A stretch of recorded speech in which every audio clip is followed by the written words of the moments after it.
De volta aqui, meus queridos e queridas, para a gente seguir, né, com a matéria, eu ia dizer concluir, mas falta muito ainda para concluirmos. Agora nós vamos entrar numa das categorias talvez mais bem detalhadas, né, e que são categorias que significaram na época que o CDC nasceu no cenário jurídico nacional, categorias de inovação, né? Duas modalidades típicas da publicidade.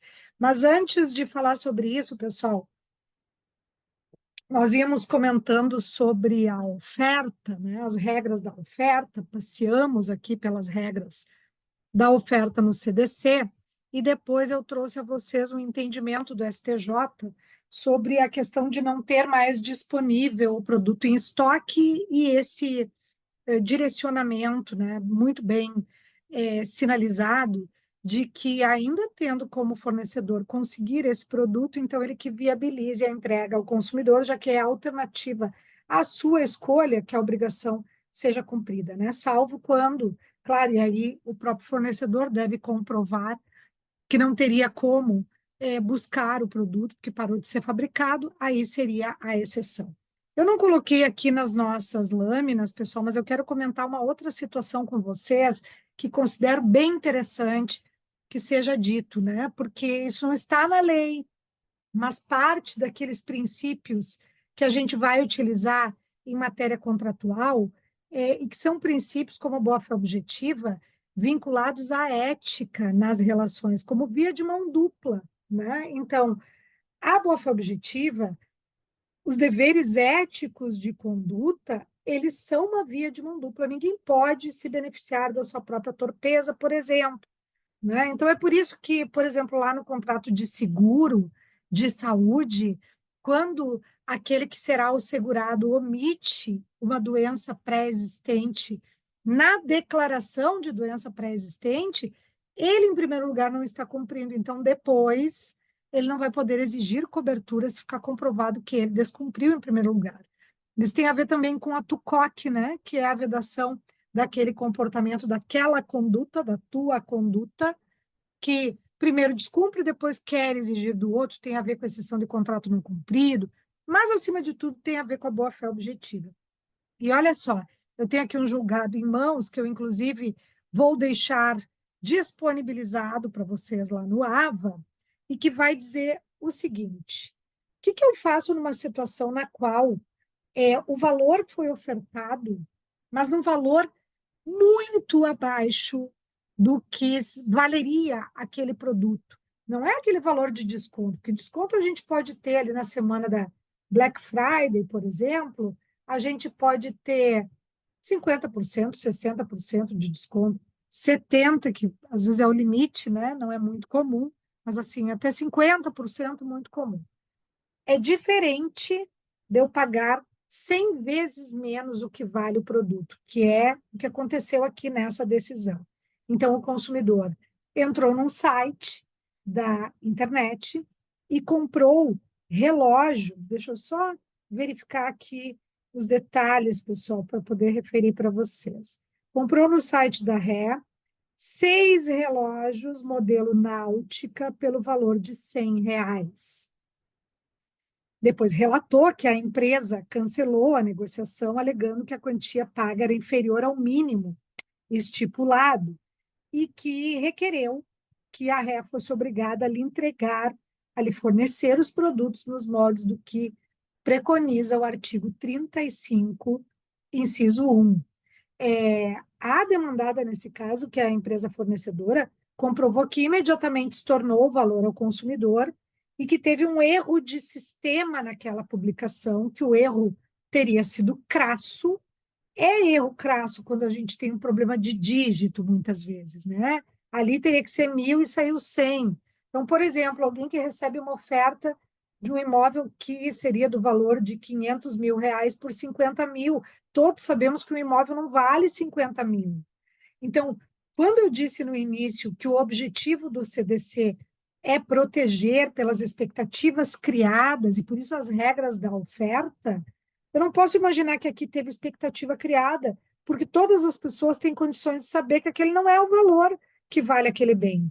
Ou seja, jurisprudencialmente, a jurisprudência opta por perdoar esta falha na publicação do fornecedor, uma vez que em situações de valores estratosféricos muito diferentes do que seria, né, atribuído, estratosférica não é a palavra, pessoal, desculpem, em relação a situações de valores muito abaixo, né, valores que seriam considerados vis, né, o valor vil, muito abaixo ao que valeria o bem, então não criou expectativa, então está liberado o fornecedor de cumprir com essa oferta. Essa direção é super importante, né?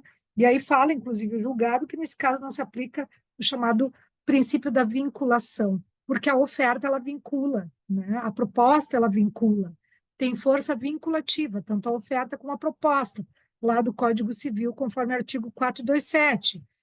Mas as exceções à vinculação, sempre os limites, né, do exercício desses direitos subjetivos, sempre são dados pelos novos princípios contratuais. Neste caso, boa-fé objetiva.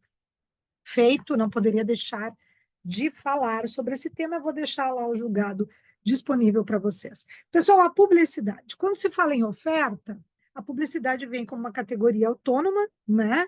Então, veja que o CDC, ele opta por tratar em 5 artigos aqui que nós já vimos a oferta, e depois ele vai tratar da publicidade. Ambas estão dentro das chamadas práticas comerciais. Então, aqui nas práticas comerciais, nós vamos estudamos, né, agora oferta, vamos estudar publicidade, depois nós temos bancos de dados, nós temos cobranças de dívidas, nós temos práticas abusivas, todas essas matérias estão ali vinculadas com o tema das práticas comerciais, por isso eu disse no início da aula que a gente inicia agora, mas não termina na aula de hoje. A oferta veiculada aqui nesses 5 artigos é para falar de qualquer oferta. Porque, olha só, se toda informação ou publicidade é considerada oferta, a oferta seria a publicidade na TV, a publicidade no site, a oferta seria a rotulagem, a oferta seria as informações, né, que tem que conter aquele produto, além da rotulagem, a embalagem, tudo que está disponível no mercado de consumo para que eu adquira e eu ainda não fechei o contrato com a aceitação, fica no terreno da oferta. Mas a publicidade é uma prática que muito interessava que fosse regulada, né? E ali no início dos anos 80, quando surge o CDC, surge muito aplaudido pelas 2 modalidades de publicidade que acabou aqui legislando, né? A chamada publicidade enganosa, que é totalmente vedada pelo CDC, e a publicidade abusiva também. Por isso que eu digo que os lemas básicos da publicidade no CDC é informação e transparência, além da veracidade. Esses são os termos que são mais vinculados à publicidade enganosa e à conduta ética e socialmente adequada, porque nós temos ali 4, 5 hipóteses de configuração de publicidade abusiva. Quando desvaloriza valores ambientais, quando desvaloriza, não. Quando desrespeita valores ambientais, quando se prevalece da ignorância, inocência da criança, aquela publicidade vinculada, né, ao público infantil, quando é preconceituosa, discriminatória, por qualquer razão, então a gente teria abusivo. Por isso esses lemas são vinculados a essas 2 figuras. A publicidade, não esqueçam, já falamos disso lá nas primeiras aulas, está elencada em 4 incisos do artigo 6º como direito básico do consumidor. Releiam esses artigos, são importantes. E ainda, a publicidade é totalmente vinculada à garantia da adequação dos produtos e serviços. Aqui eu refiro produto, mas serviço também, né? Então, o princípio da adequação, como também prevenção e reparação dos danos, quando informa direitinho quais são os riscos, né? Não está colocando o consumidor em situação de insegurança. Então, se vincula completamente ao princípio da segurança, e aqui a gente refere o artigo 8º, 9º. O artigo 9º é um artigo bem importante, pessoal.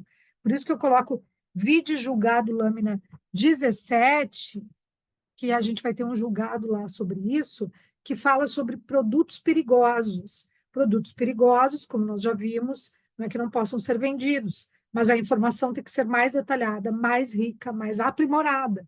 No exemplo do cigarro, é um produto perigoso, que benefício não tem nenhum, né?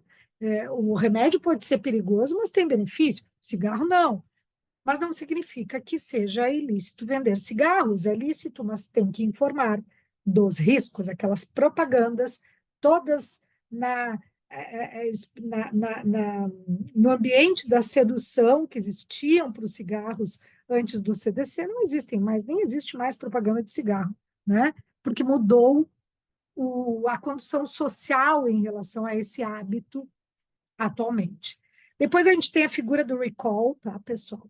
Que nós falamos dessa figura lá no princípio da informação, com transparência, não, desculpem, troquei o princípio, falamos do recall quando falamos do princípio da segurança.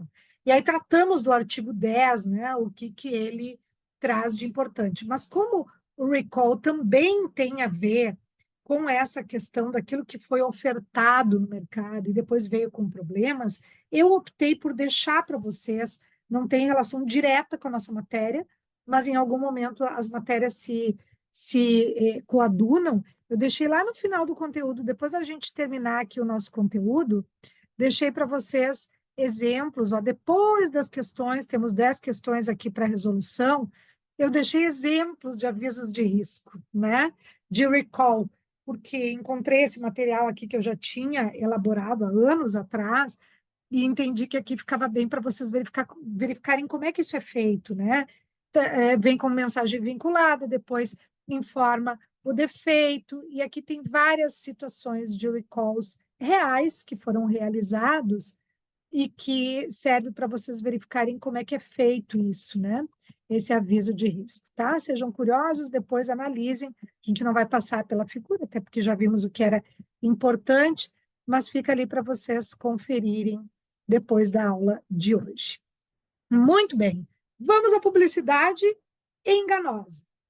As duas modalidades de publicidades vedadas pelo CDC, como práticas comerciais que não são permitidas, e ao final vamos ver se forem realizadas, tem sanções administrativas, penais e civis para essa publicidade enganosa ou abusiva, estão no artigo 37, do parágrafo 1º ao 3º, né? O parágrafo 1º é o que regula a publicidade enganosa, o parágrafo 2º é o que regula a publicidade abusiva, e o parágrafo 3º ainda volta a falar da publicidade como enganosa quando ela acontece por omissão, por deixar de informar um dado que é essencial ao produto ou serviço. Então, aqui a gente já delineia a nossa categoria da publicidade enganosa. Quando é que seria enganosa? Quando mente, ou seja, não tem a veracidade que deveria ter, promete e não cumpre, que é uma mentira também, induz o consumidor em erro, que é por meio da mentira, né? Ou daquela manipulação, que é uma inverdade, em última análise. Pode ser parcial ou totalmente falsa, é falsa igual. A gente teria, então, a mentira, a publicidade enganosa por ação, ela acontece na mentira, né? Porque promete algo que não é, ou que não cumpre, né? Em relação a um produto, diz que o produto faz o cabelo crescer em 2 meses, 1 centímetro, e nada disso acontece, né?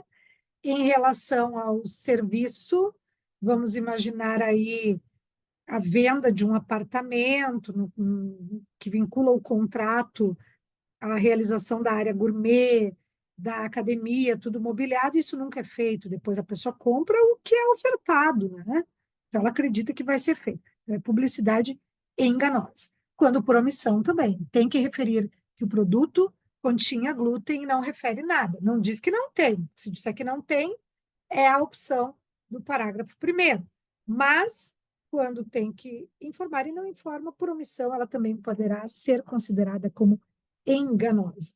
Olha aqui um exemplo, pessoal, que é bom a gente ficar no exemplo, e nos casos relativos à publicidade, eu entendo que é bom a gente trabalhar também com imagem, né? Olha o que aconteceu nesse caso aqui, lá em Tocantins, né?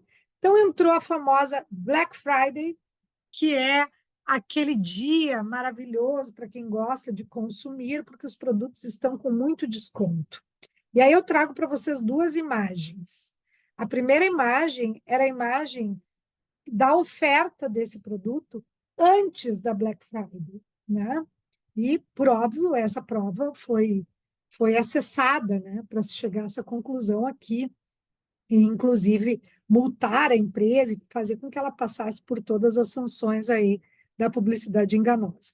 Quando entrou a Black Friday, que seria para baratear o produto, ficou mais caro, veja, de 13.900 ele foi para 4.700. E aí, e aí a gente tem, claro, tem um preço à vista e tem um preço a prazo, mas a publicidade foi considerada enganosa, porque manipula, né, o consumidor. O preço real do produto é 399. Esse 4.699 que está aqui é o relativo à vista, então aumentou o valor? Como assim? E aí a gente tem um típico caso de publicidade enganosa, mentirosa. E ainda utiliza a oferta como sendo extra oferta de algo imperdível a ser comprado naquele dia. Está mentindo para o consumidor. E quantas vezes, né, pessoal? Quantas não raras vezes o consumidor se depara com uma placa de mega oferta e nem vai buscar saber se aquilo é verídico ou não. Compra porque acha que realmente está mais barato. Então, o fornecedor não pode se valer disso. Olha aqui uma situação, a casquinha de Oreo do McDonald's foi parar no CONAR, depois eu vou falar com você sobre o CONAR, que órgão é esse, né? Que fiscaliza a publicidade no Brasil, que é muito efetivo, em que pese seja uma ONG e que tem a natureza, suas decisões, né, chamadas de representações, é, de meras recomendações, os fornecedores seguem à risca as orientações do CONAR. Porque uma vez que o CONAR disse que a propaganda ou a publicidade é enganosa ou abusiva e que tem que ser retirada, o fornecedor não vai pagar para ver, né? Porque ele vai perder judicialmente, se já tem, né, um parecer do CONAR nesse sentido.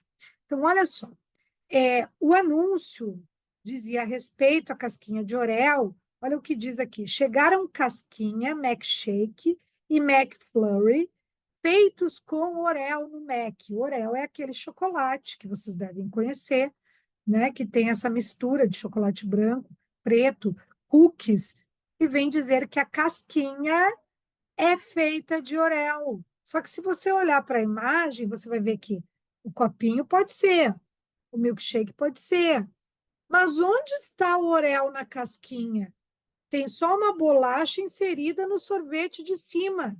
Então, eu não tenho o sorvete de casquinha feito de Oreo nem na casquinha e nem no sorvete. Ou seja, a propaganda é enganosa, né? Só colocar uma bolacha ali em cima nesse da casquinha.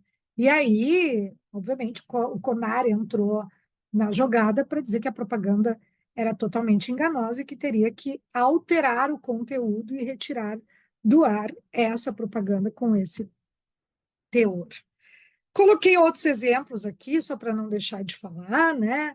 É um curso que é vendido garantindo excelentes salários e colocação no mercado para juízes arbitrais, depois não cumpre nada do que prometeu, né? A gente tem publicidade enganosa, sem dúvida nenhuma, mentirosa.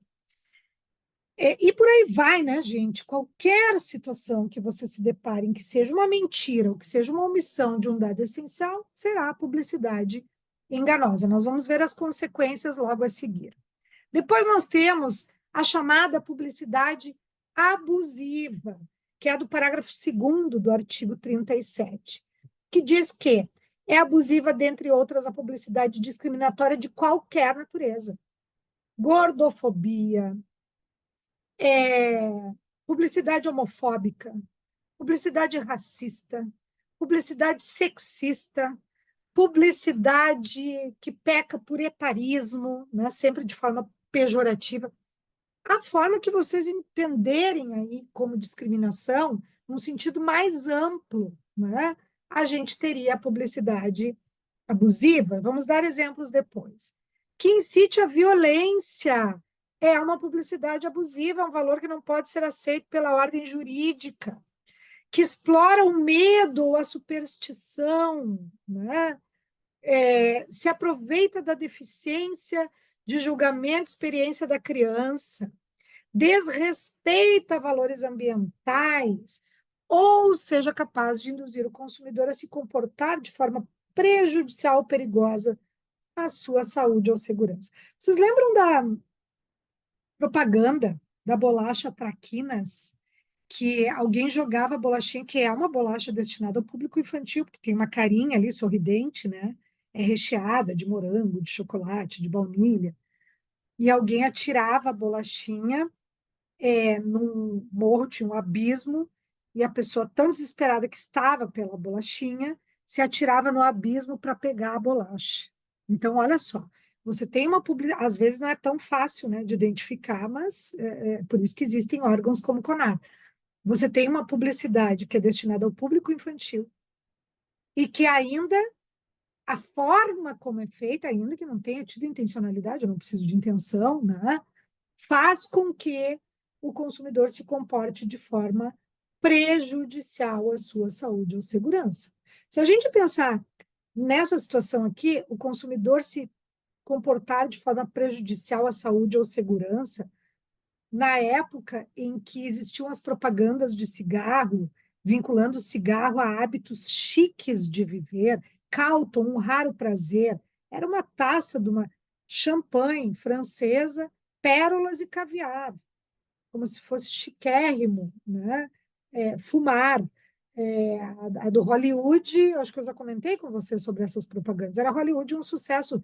Hollywood um sucesso era uma propaganda numa praia do Caribe, as pessoas de jet ski fazendo esportes, que não tem nada a ver com o hábito de fumar. O maravilhoso mundo de Marlboro também. Um homem muito viril cavalgando, né? Quando na verdade cigarro causa impotência. Então, por essas discussões que vieram depois, dava para se dizer que até se caracteriza como enganosa, mas poderia se caracterizar também como abusiva quando eu coloco o consumidor sempre a se comportar de forma prejudicial à sua saúde ou segurança. Repito, não é que o produto perigoso não possa ser vendido, mas tem que ser vendido com aquela figurinha bem dramática, bem horrorosa, que se coloca na carteira de cigarro e ainda com a tarja de que o Ministério da Saúde adverte, né? É o que manda o artigo 9º em relação à venda e comercialização de produtos que são perigosos à saúde. Olha aí a propaganda discriminatória. Crespinha, ideal para limpeza pesada. A gente já tem aí na própria imagem, você já tem a referência, né? Resgata a marca racista de 68 anos atrás e é denunciada nas redes. Não pode usar esse tipo de termo para comparar a um cabelo que seria crespo, né?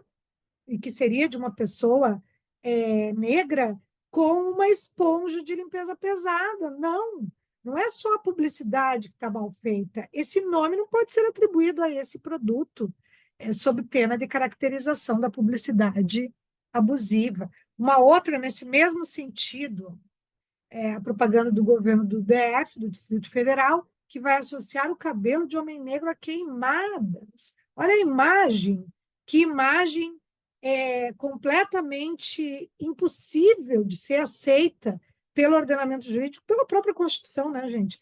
Mas aí você vai detalhar pelas regras do CDC muito mais. Parece que não está fazendo nada de errado, mas está. É por isso que quando a gente fala da discriminação, e aí eu falo de maneira ampla, que inclusive contra a mulher, que ela é velada, que ela é estrutural em palavras, mas eu não quis dizer, não importa o que quis.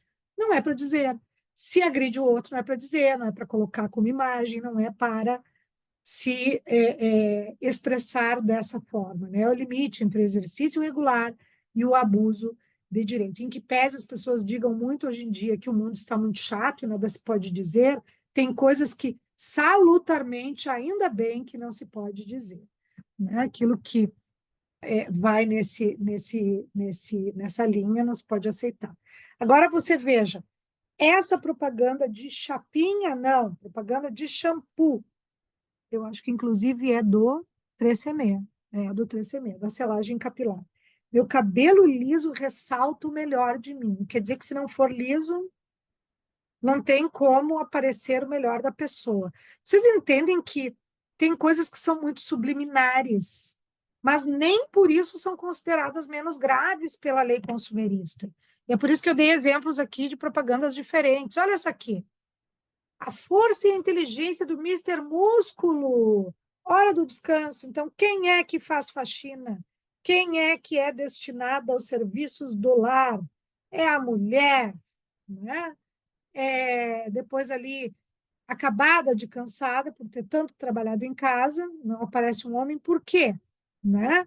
Então, essa propaganda, essa publicidade, melhor dizendo, também foi considerada abusiva, discriminatória, sexista, por conta do que determina o artigo 37, parágrafo 2º do CDC. Aqui, pessoal, eu trago para vocês uma notícia de uma propaganda vinculada. Eu falo propaganda, publicidade e propaganda é o nome de um curso, né, superior. A gente tem alguma diferença, mas é uma diferença meramente conceitual, né? Propaganda seria o ato do publicitário em realizar, né, aquela aquela tarefa de montar intelectualmente, né, aquela propaganda, e a publicidade, os meios que ele utiliza para colocar o conhecimento depois no mercado. Mas são conceitos que andam também entrelaçados. O que aconteceu aqui?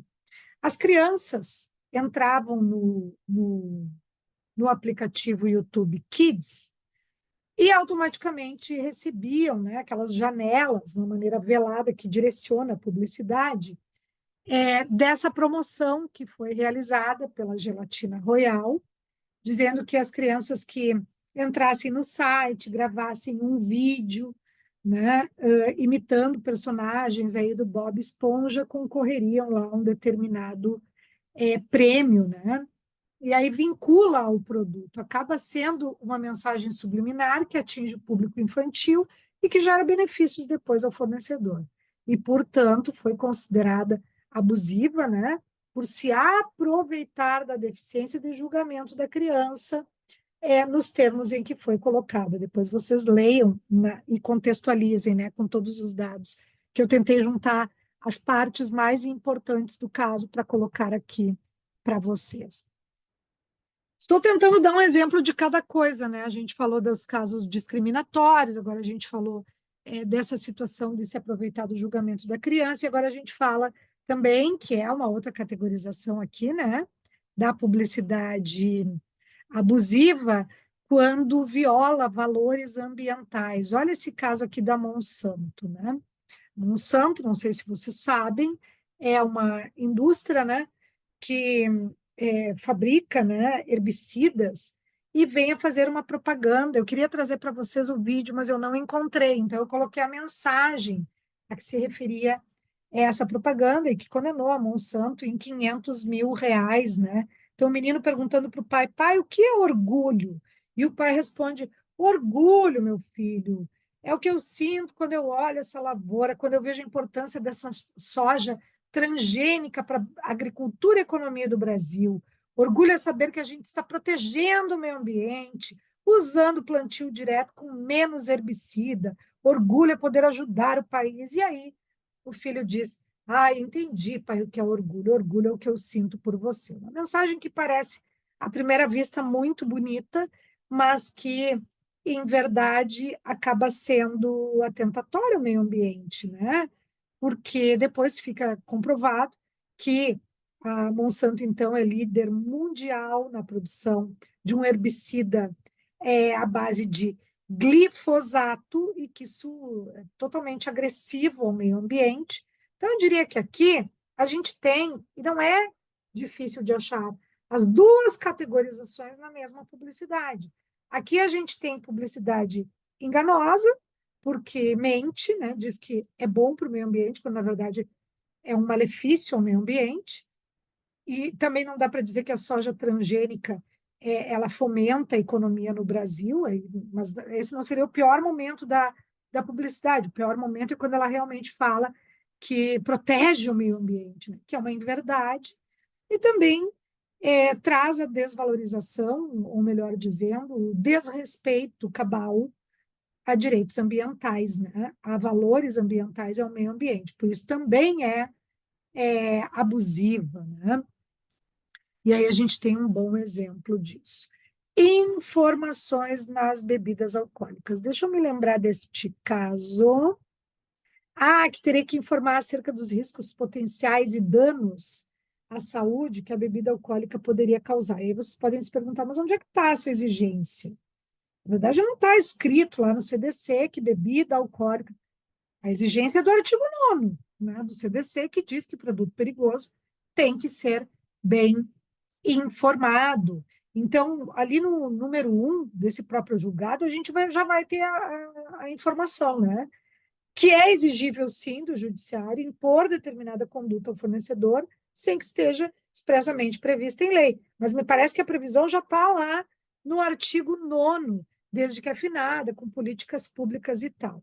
E aí eu consegui colocar aqui para vocês à tarde, naquilo que mais nos interessa, o comando do artigo 9º, que eu acabei de referir, do CDC, indica direitos básicos do consumidor, sobretudo tratando-se de produto potencialmente nocivo à saúde, cuja informação deve ser feita de maneira ostensiva. Eu acho que ali é a despeito da lei ter deixado de classificar como alcoólicas bebidas com teor menor de 13 graus, né? Então, tem um tipo de bebida que, por ter um teor muito pequeno, então a lei dispensa, né, de informação. Mas o CDC traz regras de ordem pública. E ainda que seja um teor menor, tem que ir a informação. Vocês sabem que toda e qualquer bebida alcoólica tem informação da graduação alcoólica, dentre outras informações. Então, essas também deveriam ter. É o que diz esse julgado. Achei interessante de trazer, porque esse julgado ele faz essa contraposição, né? Tem uma lei que não exige, mas o CDC é a norma de ordem pública, lembram das nossas primeiras aulas? É cogente, é imperativa, então tem que falar. Da mesma forma que as bebidas alcoólicas colocam a graduação, aqui tem que colocar também. Pessoal, falar um pouquinho do CONAR, nossa aula de hoje está curtinha, inclusive porque temos várias atividades ali propostas no final dos slides, né, com gabarito, que são as questões que nós vamos trabalhar, questões objetivas de concursos públicos, mas não posso deixar de falar um pouquinho do CONAR. O CONAR, chamado assim, né, essa sigla, é uma ONG, uma organização não governamental, que se intitula como Conselho Nacional de Autorregulamentação Publicitária. E é interessante, eu coloquei aqui o endereço da página para que vocês entrem lá. A página é muito legal. É uma página, só para não sair aqui da lâmina, senão eu abriria aqui, depois, de repente, eu tiro a lâmina e abro para a gente dar uma olhada juntos, que tem vários casos atuais, todos, né, claro, na órbita do CONAR. O CONAR vai fiscalizar a publicidade no Brasil. E aí, o que faz esse órgão? Notifica o fornecedor dizendo, olha, a suspeita da publicidade estar infringindo o artigo 37, caracteriza-se como abusiva, ou como enganosa, ou como abusiva e enganosa. E aí faz todo um processo administrativo que permite, pelo contraditório e ampla defesa, que o fornecedor se defenda, dizendo, não, mas as bases técnicas que a gente tinha seriam essas, é verídico. Então, em alguns casos pode passar, e aí não dar em nada e ficar autorizada a publicidade, como em outros, e a maioria deles não passa, porque realmente quando o CONAR vai atrás e notifica, implementa aquilo que é o nome, né, do procedimento administrativo, nós chamamos de representação, vai indicar ao fornecedor retire do ar, altere o conteúdo, acerte o conteúdo da seguinte forma, ou retire do ar, sob pena de virem todas aí as sanções a esse fornecedor. Nada impede que danos que já tenham ocorrido, ou pelo que já ocorreu até o momento, que seja responsabilizado, tanto por via individual de algum consumidor individualmente considerado, como por via coletiva das ações coletivas. Como a gente vai, pessoal, estudar em momento próprio, né? Então é importante falar desse órgão e que vocês conheçam essa página. Ali tem muitos casos, inúmeros, sobre todos os mais variados temas que vocês podem imaginar. É um órgão muito ativo, que trabalha muito nessa fiscalização. E ali eles colocam as decisões, eles colocam o caso, o problema. Às vezes tem imagens, nem sempre, né? Mas aí pelo menos vocês conseguem ficar a par de vários assuntos atuais e ir atrás daquilo que lhes interessa mais especificamente. Bom, o que que acontece então? Resumo da ópera. Esse fornecedor, então, praticou comercialmente, realizou comercialmente uma conduta que é vedada pelo ordenamento. Praticou publicidade abusiva ou enganosa, ou das duas espécies. Quais são as sanções? Acabei de falar, sanção civil, pelo CDC a gente tem indenizatória, né? E não apenas indenizatória, né? A gente pode ter uma obrigação de fazer ou de não fazer. Obrigação de fazer, altere o conteúdo, né? Obrigação de não fazer, não pode, de novo, veicular publicidade nesses termos. Com as trends, que a gente chama multa combinatória por dia de descumprimento, que é uma medida processual muito efetiva quando eu tenho um mandamento judicial que tem que ser realizado com urgência, ou que não pode ser realizado. Não pode, a cada vez que faz o que não poderia fazer, incide a multa, tem que ser bem salgado, né? A gente fala em matéria de responsabilidade civil, que, em que pese na jurisprudência brasileira, muitas vezes se aplica a teoria da punitive damages, a teoria punitiva da responsabilidade civil, para fazer com que aquele que reiteradamente comete ilícitos, que pague mais caro o valor da indenização, e que essa teoria é muito polêmica no Brasil, porque a indenização ela se quantifica pelo princípio da reparação integral e na medida dos danos. Então, você dar um valor a mais que vai para o bolso da vítima, de qualquer maneira, ocasionaria o problema do enriquecimento sem causa, né? O que faz com que muitos digam que no ordenamento jurídico não é aceita essa teoria. A jurisprudência aplica, mas ela tem problema de enriquecimento sem causa. Esse problema não tem nas astrentes, na multa, porque é para doer no bolso mesmo. É coercitivo, é para cumprir. Tá? Então, uma coisa é falar em teor indenizatório, outra coisa é falar em teor de multa processual por não cumprimento ou por fazer o que não deveria fazer, que são as famosas astrentes. Mas que a gente vai encontrar as astrentes lá no CPC, mas encontramos especificamente também no artigo 84 do CDC, porque o CDC também trabalha matéria processual. Tá, gente? Ainda a desconsideração da personalidade jurídica, quando reiteradas essas práticas abusivas, porque nós lemos o artigo 28 no início da aula, ele fala em abuso da personalidade jurídica. E esse abuso da personalidade jurídica, esse abuso de direito, esse ato ilícito, entra aqui no próprio caput do 28.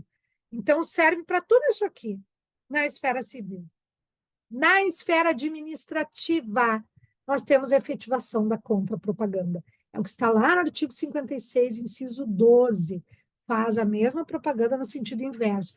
Quando é algo que é necessário que seja corrigido, que tenha alcance para toda a sociedade, essa sanção administrativa, ela tramita no PROCON, por exemplo. Né? Eu não vou encontrar uma decisão de sanção administrativa no judiciário, eu vou encontrar no PROCON. E aí, esse processo administrativo sancionatório, ele vai impor a contrapropaganda e vai dizer de que modo ela vai ser feita.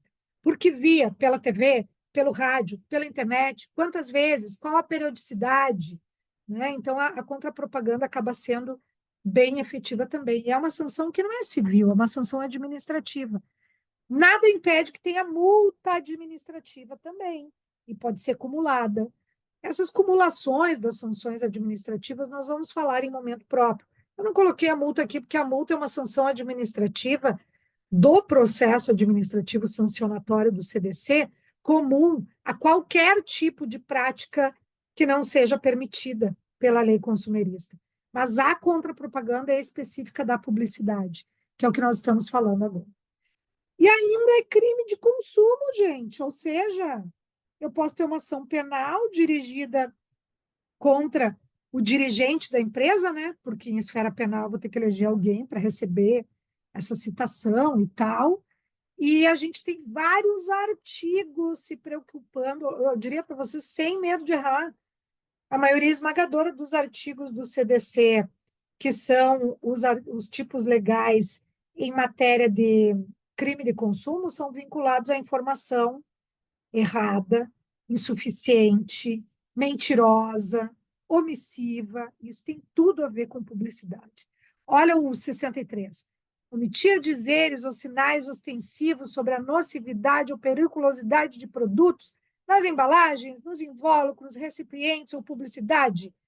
E aí vem os detalhamentos do artigo, que, claro, não é aqui o nosso objetivo, está tratando de toda a logística do direito penal, né? Mas nos importa aqui que vocês localizem o tipo penal.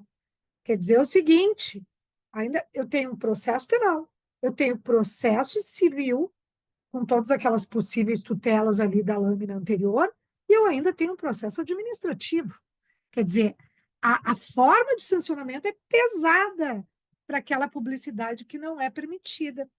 Aqui, no artigo 64, vem um tipo omissivo também. Então, veja que o 63 é um tipo legal, penal, omissivo, deixa de dizer, né, o que deveria dizer, deixa de comunicar à autoridade competente sobre a nocividade ou periculosidade que depois da colocação no mercado o fornecedor saiba que existe. E aí, no 66, a gente tem um tipo legal por ação, quando mente, quando falseia, quando engana. Feito, gente! Então, nesse momento, a gente conclui nosso conteúdo da aula de hoje. Façam os exercícios todos aqui nas lâminas e depois confiram no gabarito. Façam estudando, né? A melhor forma de estudar é pelos nossos exercícios. E consultem depois a página ali do CONAR. Eu ia abrir aqui com vocês, mas eu não estou conseguindo, eu tenho medo de prejudicar a nossa gravação. Tenho medo, não. Tenho receio, né? A gente não utiliza essa palavra medo, até porque medo é um sentimento de tão baixa vibração que não precisamos ter. Nos momentos mais difíceis, temos que sempre ter confiança, né? Acima de tudo. Manter ali alto nosso nível vibracional. Para quem não tem essa pretensão na espiritualidade, isso também é física quântica.